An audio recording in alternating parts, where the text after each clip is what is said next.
get started. Whenever bored, you cruise in the latest news. Complex and interesting, take the time out to invest in straight talk wrestling. Get the facts, get the tables. Hey guys, what's going on? It's your host, your boy George Mackay here today on Straight Talk Wrestling.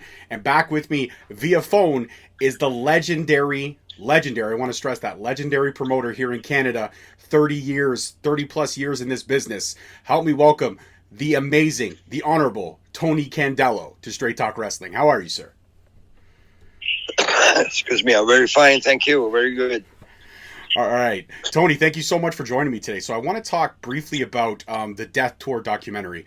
I was able to get an early screener, and I'll be at the premiere on this upcoming Friday. And the documentary was fantastic. It really talked a lot about you, about this tour you put on for the last, 30 plus years as the Death Tour promoter. It had legendary wrestling icons like Chris Jericho and Kenny Omega for brief spots in the documentary. And it talks all about everything that this tour represents and this tour brings for wrestling out in Winnipeg, especially out in the deep, deep north, where a lot of the indigenous community don't really have any kind of entertainment.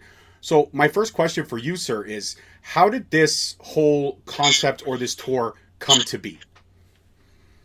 Well, you see, back in 1972, it was only yesterday, I met a gentleman in Winnipeg here. His name was Phil Fontaine, and he was a counselor at that time, and he was an Aboriginal person, still is, I guess, today. And he told me, Tony, I'll give you new territory to promote wrestling. And he started mentioning, a place like Cross Lake, Oxford House, and all these places up north. But he says, I never seen wrestling alive before, except when they fly into Winnipeg, maybe. And I said, you got to promise him one thing, though. I said, what can I do? You got to talk to the kids. Talk to the kids about what? You got to talk to them, stay in school, stay away from drugs, alcohol, gang-related, and so forth. You know what? I've been doing that since then. I've been up there 50 years already. And the community, they're welcome with honor every time I go there. And they treat me the best way that they can. And, of course, there is no such thing as a motel or hotel, anything like that. And we gather the kids in the gym and, have speakers, people that I bring up there. They talk. One talks about alcohol. Another guy talks about drugs and so forth. And teacher and chief on councils, they love it because even one kid listens to what we say. I think we did a good job. And of course, like I said, I didn't know what I was getting in those days. And to travel 125 miles, it took me 18 hours. The roads are very, very, very bad. It's all ice roads. Excuse me, it's all ice roads. I got to go through the bush, frozen lakes, and so forth. Excuse me. And today, after 50 years, the roads are really approved. Instead of 18 hours, it takes me about 5-6 hours to travel one place to the other. And like I said, the community, they love it. We get big crowds, and we sell out every time I go there. I do that once a year. In February when everything freezes up. And of course, for the wrestlers, I tell them ahead of time, guys, there's no AAA hotels here, anything like that. Here's what's going to happen. You're going to be traveling on ice roads, and you're going to be sleeping on the gym. Make sure you bring a bed or something sleeping like that. Bag. Yeah, sleeping bag. That's what it was. And that's where we're going to be staying. And, of course, the schools, we have everything there. We have showers. We have, kitchen where you can cook and so forth. And that's the way it is up there. And I always say, people that can make it that type of tour for about 2-3 weeks sometime, I always say they can wrestle anywhere in this world. It's an attitude adjustment when you go up there, not just wrestling. It's all in the mind, can they travel this far? Can they do this? You only get about 2-3 hours to sleep at night because you got to leave early in the morning to go to the next reservation. And that's what it is. I've been doing that. I'm 82 now, so I'm still doing it. And many people that the superstars today, like Chris Jericho, Megan, and Rhino, and keep going, and they know what it's all about, and they made it. And look what happened today. The big stars, especially Chris, did really well for himself. Edge and so forth, and many others. And I always say to the wrestler when they leave me, if they have the opportunity to go with the big firms like WWE, for example, or AEW, remember this, guys. If you have the chance to go huge with a big company, remember one thing: the guy, whoever it might be, is not Tony Condello. Tony Condello is one of the boys. Like, he wants to be associated with you, travel together, and so forth. You probably never see the big boss, but remember 5 little things. Yes, sir. Thank you, sir. What time you want to be at the arena, do your stuff that you're supposed to do in the ring and mind your own business. Now, if that promoter or the owner, wherever it might be, likes you, he'll make you a millionaire. You break those rules, they'll spit you out like a piece of gum. Why I know this? I worked for Vince McMahon at that time for a year and a half, AWA, NWA, and so forth. That's where I learned all the promotion from those big people. And that's the way it is. They have no time for your remarks or whatever. They're too busy making huge money or lose money. One of the two. That's promotion for you. 100%. So one of the things that was very cool about this documentary is that it focused on the tour. It focused on some of the performers in the current tour that just happened, but it also focused on the indigenous communities and what they go through and the suicide rate that is so catastrophically high. And what I found really interesting is that in this particular tour that you did, the matriarch, when she was having one of her interviews, she mentioned she was on the phone with her mom and she was talking to her mom, and she had mentioned that you had told her in passing that that was the most suicides that you had seen in any tour in all those years. How sad is that to keep hearing about these deaths but keep having to push forward?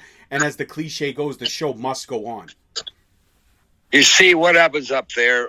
It's an island, in the summertime, they cannot get out unless they fly out, and it costs a lot of money to fly out.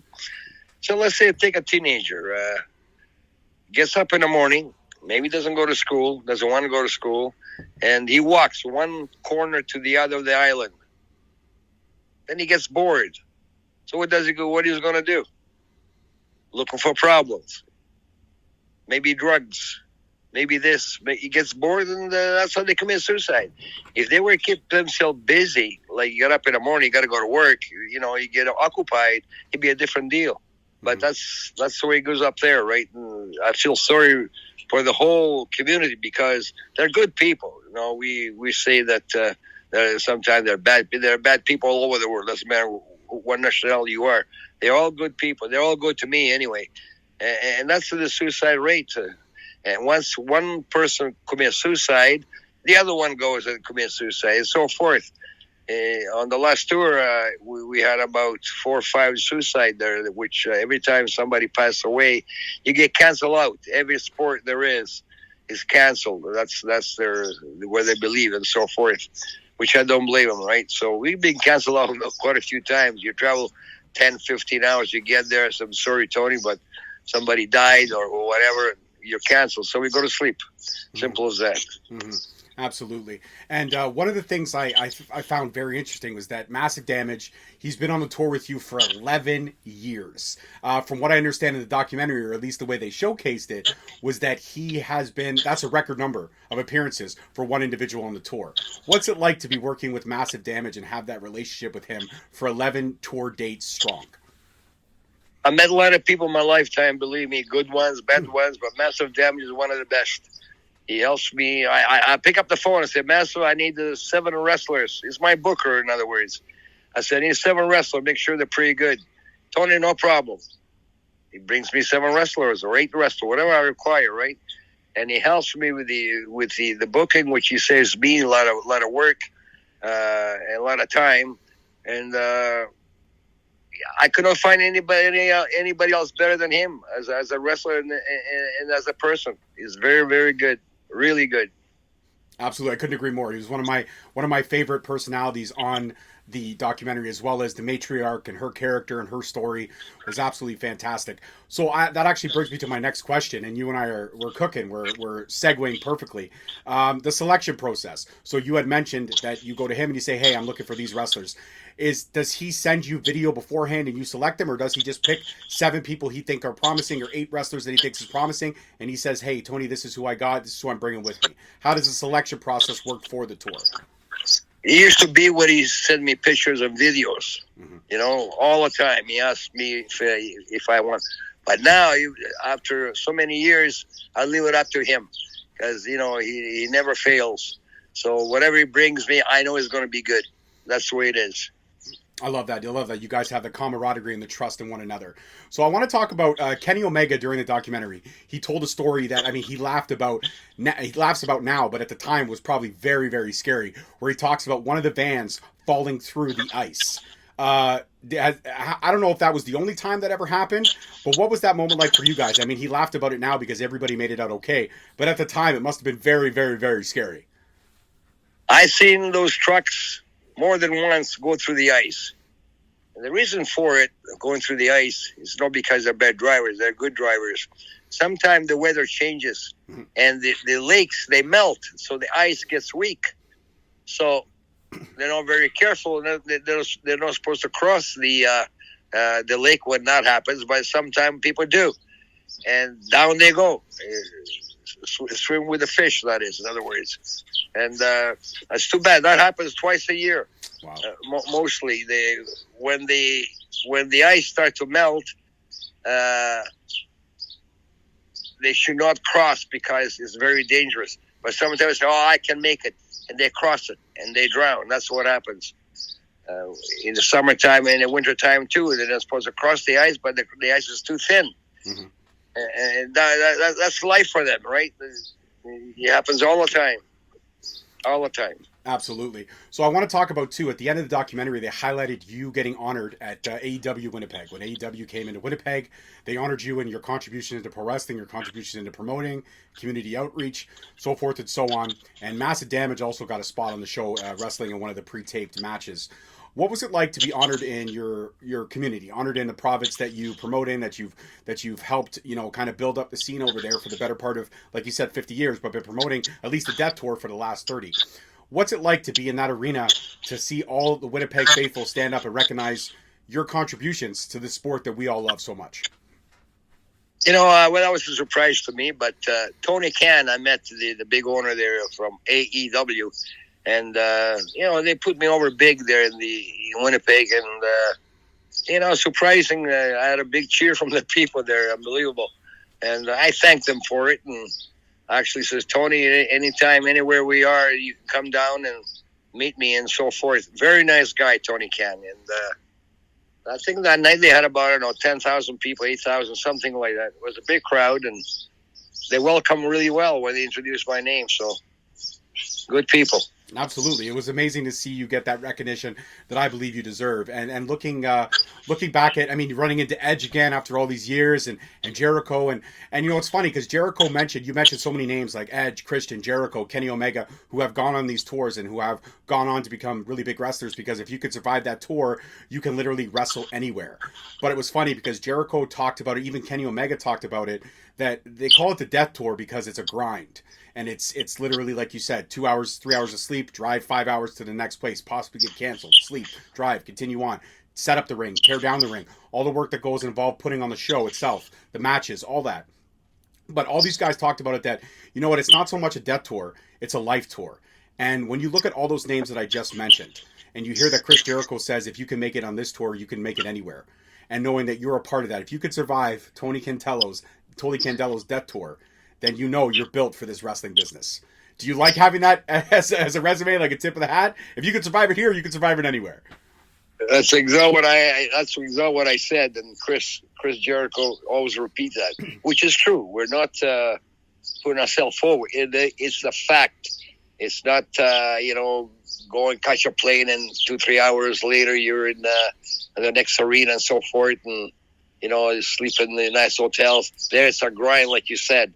You got to go on a steady basis, night after night, for at least 3 weeks. And that's what it is. If you want to go up there, it's like I said, some of them will never come back. I've seen some wrestlers fly back out of the circuit by themselves. They disappeared.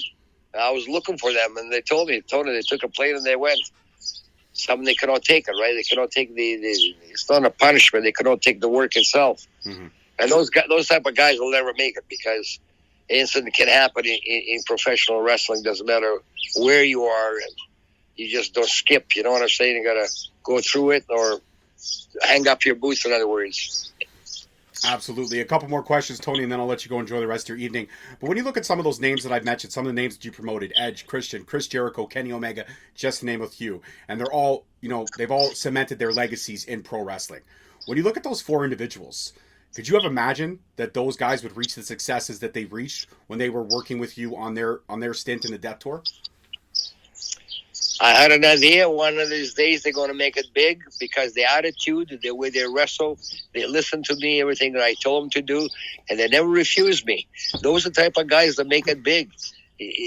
Some of the guys they go with me up there, their head swells up, and they're telling me what to do. It doesn't work that way. I'm the promoter, you're the wrestler, do what he's supposed to do, right? And like Chris Jericho, Edge, Christian, Rhino, they're tremendous people. I'm telling you, really tremendous wrestlers and really tremendous listeners, and they do exactly what they're supposed to do. That's why they're millionaires today. Simple as that. Mm-hmm. Absolutely. I couldn't agree with you more. And my final question, when we look at this documentary and how the amazing story that was told and the wrestlers that were highlighting this tour, highlighting the challenges, like in the documentary, we actually saw where you guys were delayed because a truck went off the road. We had to get it pulled over so you guys could continue on, but you made it to the next venue because you just have to keep going, keep moving forward.